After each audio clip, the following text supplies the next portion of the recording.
आप सभी लोगों से हम विनती करते हैं, हमें अन्य समाज से सीखने की जरूरत है। अन्य समाज जिस प्रकार से अपने नेता के पीछे गोलबंद होते हैं, उसे भी सीखने की जरूरत है।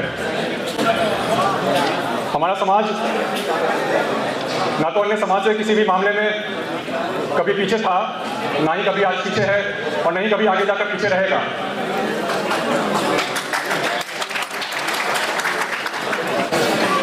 जगदेव बाबू कहा करते थे, पहली पीढ़ी प्रताड़ित होगी, पहली पीढ़ी को कुर्बानी देनी पड़ेगी, दूसरी पीढ़ी जेल जाएगी और तीसरी पीढ़ी राज करेगी। मेरे युवा साथियों, हम आपको बताना चाहते हैं, हमारे पूर्वजों ने बहुत कुर्बानी दी है, बहुत मुश्किल रास्तों से गुजरना पड़ा है।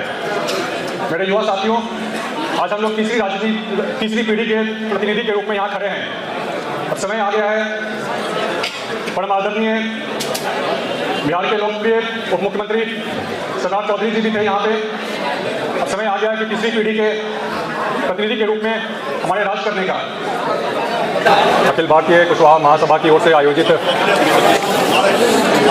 इस कार्यक्रम में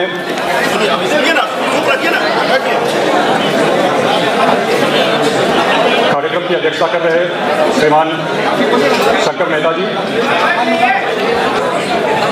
श्रीमान नरेश कुमार जी, श्रीमान माननीय विधायक सुधांशु शेखर जी, माननीय विधायक श्रीमान रत्नेश कुशवाहा जी, माननीय विधायक श्रीमान निशा सिंह जी, श्रीमान वीरेंद्र कुमार सिंह जी, श्रीमान संतोष मेहता जी, श्रीमान प्रहलाद वर्मा जी, श्रीमान अमन कुशवाहा जी, श्रीमान अरविंद कुशवाहा जी, श्रीमान पप्पू मेहता जी, श्रीमान नागिनी कुशवाहा जी, श्रीमान रमेश मेहता जी, श्रीमान दुर्गा कुशवाहा जी, श्रीमान सुबोध जी और मंच के सामने मौजूद सभी अभिभावक हैं, माताएं, बहनें, भाइयों और मेरे युवा साथियों। सबसे पहले तो इस कार्यक्रम का आयोजन कर रहे आयोजनकर्ताओं को मेरी ओर से तहे दिल से धन्यवाद। मेरे जैसे युवा को इस कार्यक्रम में शामिल होने का एक मौका मिला है, अपने परिवार के सदस्यों के साथ संवाद करने का एक मौका मिला है। इसके लिए कुशवाहा कल्याण परिषद को तहे दिल से धन्यवाद। सारे अभिभावक, आप सभी लोगों को एक पृष्ठभूमि हम बताना चाहते हैं, जिस पृष्ठभूमि में मुझे बिहार के लिए काम करने का एक मौका मिल रहा है।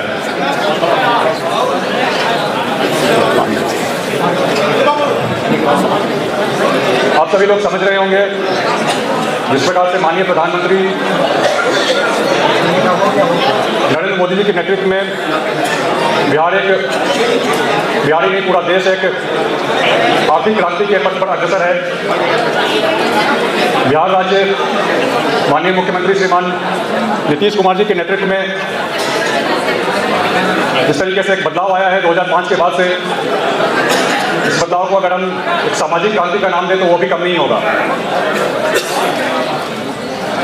इस आर्थिक और सामाजिक क्रांति की पृष्ठभूमि में मेरे नेता श्रीमान उपेंद्र कुशवाहा जी ने मुझे मौका दिया है बिहार के लिए, आप सभी लोगों के लिए काम करने का। आप सभी लोगों से हम कहना चाहते हैं, मेरी जो जवाबदेही है राज्य के प्रति और अपने समाज के प्रति, दोनों जवाबदेही से हम भली भांति वाकिफ हैं। उस जवाबदेही पर कैसे खड़ा उतरना है, उसके लिए भी संकल्पित है। आप सभी लोगों से हम कहना चाहते हैं, जिस प्रकार से हमारे समाज में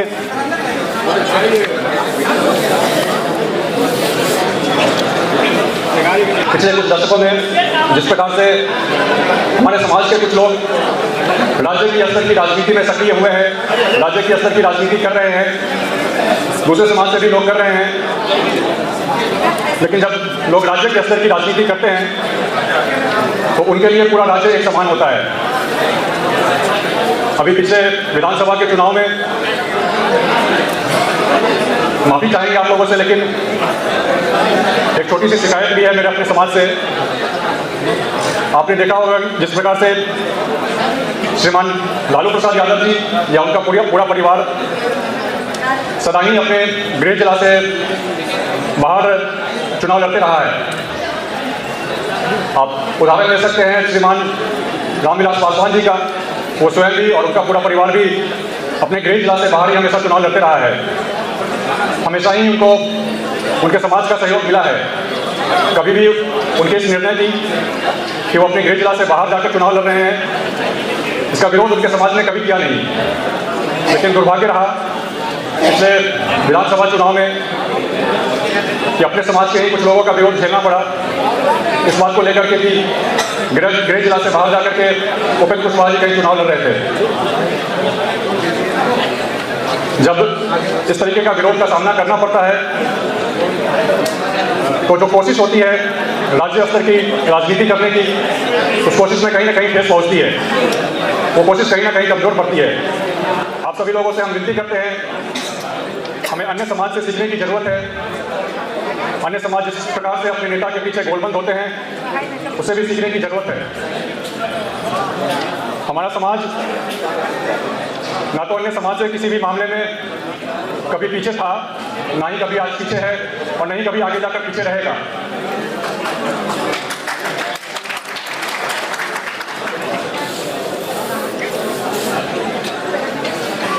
जगदेव बाबू कहा करते थे, पहली पीढ़ी प्रताड़ित होगी, पहली पीढ़ी को कुर्बानी देनी पड़ेगी, दूसरी पीढ़ी जेल जाएगी और तीसरी पीढ़ी राज करेगी। मेरे युवा साथियों, हम आपको बताना चाहते हैं, हमारे पूर्वजों ने बहुत कुर्बानी दी है, बहुत मुश्किल रास्तों से गुजरना पड़ा है। मेरे युवा साथियों, आज हम लोग तीसरी पीढ़ी के प्रतिनिधि के रूप में यहाँ खड़े हैं। अब समय आ गया है, परम आदरणीय बिहार के लोकप्रिय उप मुख्यमंत्री सरदार चौधरी जी भी थे यहाँ पे। अब समय आ गया है कि तीसरी पीढ़ी के प्रतिनिधि के रूप में हमारे राज करने का। जब हम बात करते हैं राज करने का, तो इससे मतलब हमारा सत्ता में भागीदारी के अलावा साथ साथ राज करने से हमारा मतलब होता है कि किस प्रकार से हम समाज के वंचित तबके को, समाज के शोषित तबके को किस प्रकार से प्रतिनिधि दिला पाएं, किस प्रकार से वैसे तबके को जिनके साथ सदियों से अन्याय होता रहा है उनको न्याय दिला पाएं, किस प्रकार से समाज में सौहार्द का वातावरण बने, किस प्रकार से भाईचारा बढ़े, समाज का किस प्रकार से सर्वांगीण विकास हो, इस बात के लिए हमें संकल्पित रहना है। साथ ही साथ साथियों, हम आपसे ये भी कहना चाहेंगे, कोई भी समाज आज के समय में, आज का समय देखिए आप, लाठी डंडे का दौर नहीं है। समाज की अगर हम प्रगति चाहते हैं, अगर हम चाहते हैं कि समाज आगे बढ़े, तो हमें शिक्षा को बहुत महत्व देना होगा। आज समय है किस प्रकार से हम अपनी योग्यता को बढ़ाते हैं, किस प्रकार से अपने आप को दक्ष बनाते हैं, इसके लिए शिक्षा का बहुत बड़ा महत्व होता है। आप सभी अभिभावकों से मेरी अपील होगी, विनती होगी, अपने बच्चों की पढ़ाई लिखाई पर कैसे उनका विकास हो, इसको लेकर सदा तत्पर रहें। जैसे हमारे पूर्वज कहा करते थे, अगर एक शाम की रोटी कम खानी पड़े, रोटी कम खाएंगे, लेकिन अपने बच्चों की शिक्षा की व्यवस्था के लिए उनके संसाधन की कमी नहीं हो, इस बात के लिए तत्पर रहने की जरूरत है। सरकार तो आपके साथ है ही, सरकार तो हर तरीके से शिक्षा स्वास्थ्य की व्यवस्था कर ही रही है, लेकिन शिक्षा की बात करें तो परिवार की और समाज की एक खास जिम्मेदारी होती है, उसके बारे में भी हम आपका ध्यान उस ओर आकृष्ट करना चाहते हैं। आखिर में किसी पंचायती राज विभाग के मंत्री के रूप में मुझे काम करने का मौका मिला है। मेरी पूरी कोशिश रहेगी, हर तरीके से हम संकल्पित हैं, जिस किसी तरीके से नियमानुकूल काम करना हो आप लोगों के लिए, आप लोगों से मेरी विनती है, आप बिल्कुल निसंकोच होकर आप आएँ, निसंकोच होकर अपनी बात को कहें। आपके लिए जो भी काम करना होगा मेरे विभाग के द्वारा करेंगे हम। यहाँ कुछ यहाँ मेरे नौजवान साथी भी मौजूद हैं। नौजवान साथियों के मन में जब वो 12वीं पास करते हैं, ग्रेजुएट पास करते हैं, उनके मन में रोजगार को लेकर कुछ संदेह रहता है। आप सभी लोग जान रहे होंगे कि नीतीश कुमार जी के नेतृत्व में किस प्रकार से सरकार ने लक्ष्य तय किया है 1 करोड़ रोजगार और नौकरी का सृजन करने का। मेरे पंचायती राज विभाग के माध्यम से भी हम आपको विश्वास दिलाना चाहते हैं कि जहाँ कहीं भी रोजगार के सृजन की बात होगी उसको करने का हम काम करेंगे। इस दिशा में पंचायती राज विभाग के मंत्री के रूप में हमने एक पहल भी की है। हर जिले में जिला परिषद की जो जमीनें हैं, तो खाली पड़ी हुई भूमि है, लगभग 8 से 10,000 एकड़ की मात्रा में जमीन है, उनको किस तरीके से रेवेन्यू जनरेटिंग एसेट के रूप में डेवलप करना है, उनको विकसित करना है। इससे सरकार की आय में वृद्धि तो होगी, साथ ही साथ युवाओं के रोजगार की भी व्यवस्था होगी। साथ ही साथ हम आप लोगों को नबी जुबान से सुनने को मिलते रहता है कि छोटे स्तर पे, ग्रामीण स्तर पे कहीं ना कहीं भ्रष्टाचार की बात को सुनने में मिलता है। हम आप सभी लोगों से सहयोग चाहेंगे। अभी पिछले दिनों मंत्री के रूप में खुद भी हमने निर्माणाधीन परियोजनाओं का निरीक्षण करने का काम शुरू किया है। जब हम निरीक्षण पर निकल रहे थे तो कुछ शुभ चिंतकों ने मेरे कान में ये बात डाली कि मंत्री के रूप में आप अगर जमीन पर निरीक्षण करने उतरेंगे तो इससे एक बदनामी की संभावना रहती है।